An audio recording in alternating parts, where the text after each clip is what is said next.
There is one concept that I talk about all the time, and I recently came across a passage in a book, The Good Life, that shares the same concept in an interesting way. The passage goes like this. Imagine you began your life with all the money you'll ever have.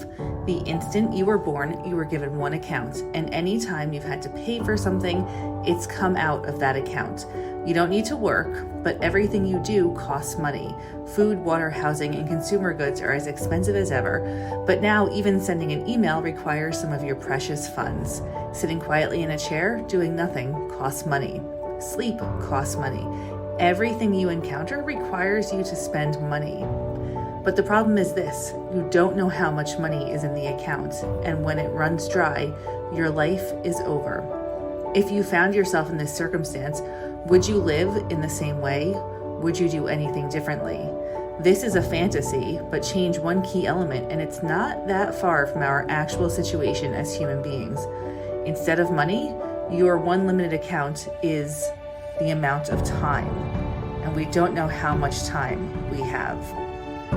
It's an everyday sort of question, how should we spend our time? But because of the brevity and uncertainty of life, it is also a profound question, and it has major implications on our health and happiness. Again, that was excerpted from the book, The Good Life. This book looks at outcomes from the longest running study on happiness.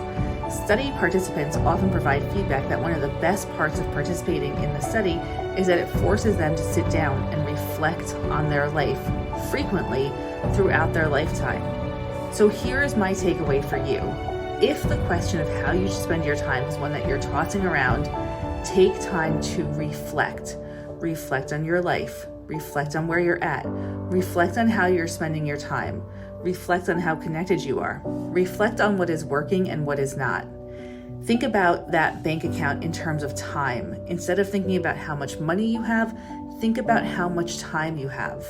If some aspect of your life is more difficult than it used to be, change it.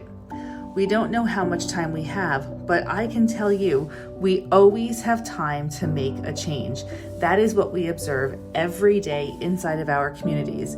There is always time to start making change. It is never too late to start making changes in your life, even if it feels hard. You can do this. The time to start is now. What will you do with the time given to you?